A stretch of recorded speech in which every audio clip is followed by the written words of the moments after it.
sheep brain.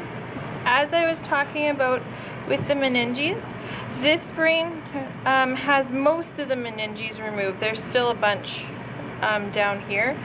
This brain still has the dura mater attached. So your dura mater is this white stuff that's on here. It's fairly hard, like it's fairly tough membrane.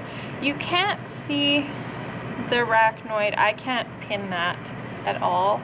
So the only way that I'd be able to get away with a question about the arachnoid is what layer is between this and this kind of thing. I really can't pin it. Okay, the pia mater is, can you see this kind of shiny stuff covering the brain? This really thin, it's hard to get the probe into here. That's too much, I'm poking it into the brain. But no, I'm not being very nice. I will pick it up eventually. Ah, there we go. So see this really thin layer right here? That's the pia mater. Okay? So first tissue the pin passes through, that would be pia mater that I'm talking about. Right? So we'll just fix that brain up a little. So we have, this is our cerebrum. So we have our right and left cerebral hemispheres. They are divided by a longitudinal fissure. Okay, so right and left cerebral hemispheres divided by a longitudinal fissure. So the hills that I was talking about, the gyri, those are right here. All these parts that are higher up. The sulci are all these little lines running through the depressions. Okay. The function of gyri and sulci is just like villi in the intestines. It's to increase surface area for cognitive function. This is a sheep. It does not have many gyri and sulci. It is not a very intelligent creature. Okay? So, and it's all species specific, so you won't be able to tell a difference between like a really smart person and a really not so smart person, but humans would tend to have more than like a sheep. Just we're able to do more cognitive functions. Okay, so that's that. This here is the cerebellum. So with movement, all that has that function. So the cerebellum is this section back here. It's divided off from the cerebrum by the transverse fissure. So transverse fissure, longitudinal fissure. Okay.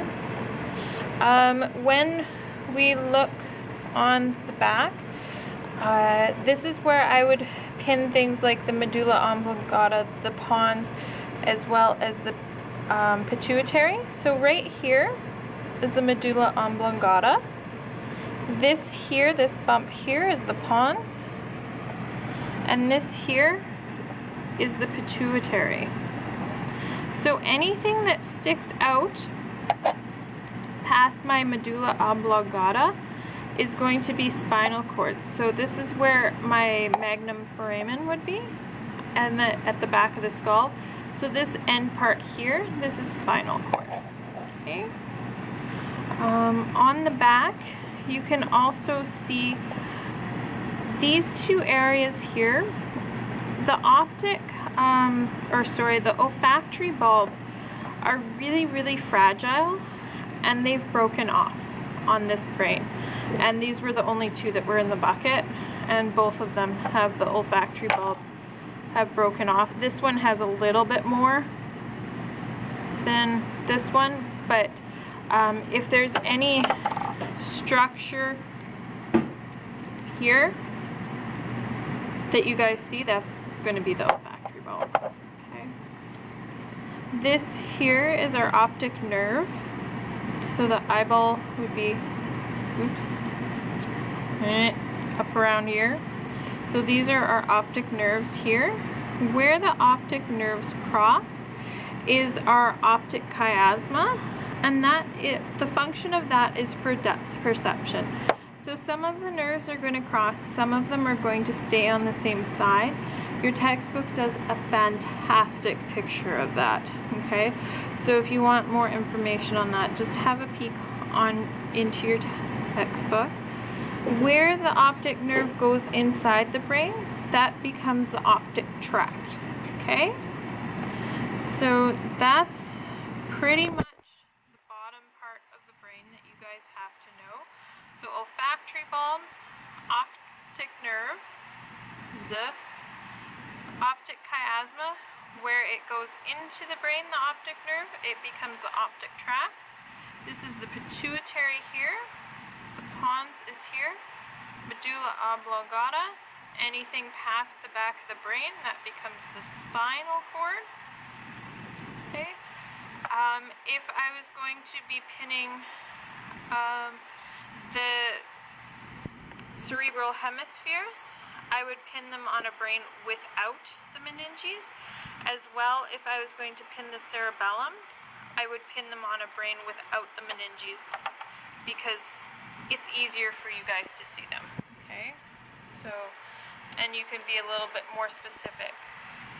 I also told the morning group with the pituitary, the pons, and the medulla oblongata, it's this one, not this one or this one, so you guys can definitely ask for clarification with that, okay?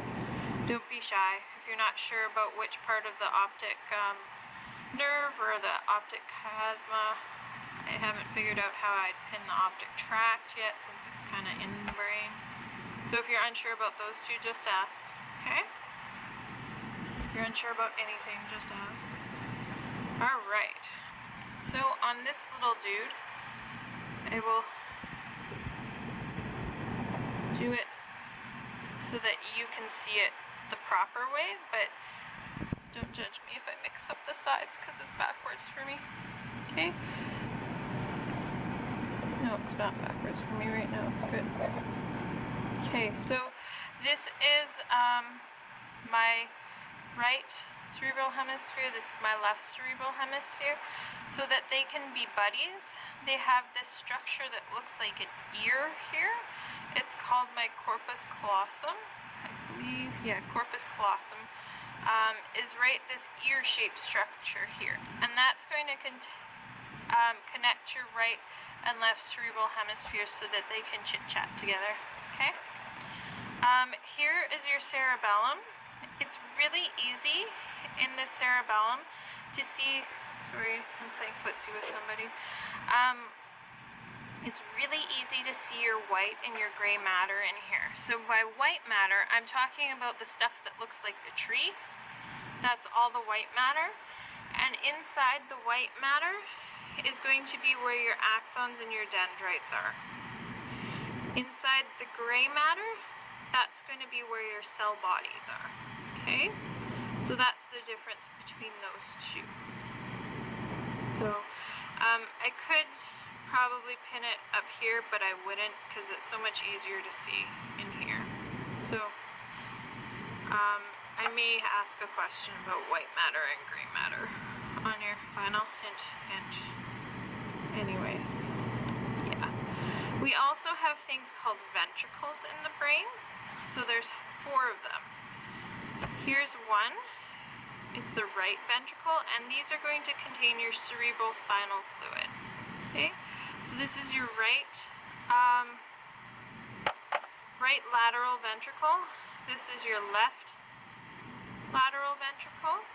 There's also the 3rd ventricle, which is down here, and then the 4th ventricle, which is down here. So the 3rd would be here, and the 4th ventricle would be here. We also have the thalamus, which is this round structure in here. This brain does not show it the greatest. If I was pinning it for a test, I would probably try to find one that shows it a little bit better. It's shown really well in your textbook. Okay, so this is the thalamus here. If you're not sure about it, I'd probably say the round structure when you ask, so that's kind of a pretty good hint. Behind it, this is called the pineal body. You don't need to know its function or anything, you just need to know its name. Okay, and I think that is it for the brain. Do you guys have any questions?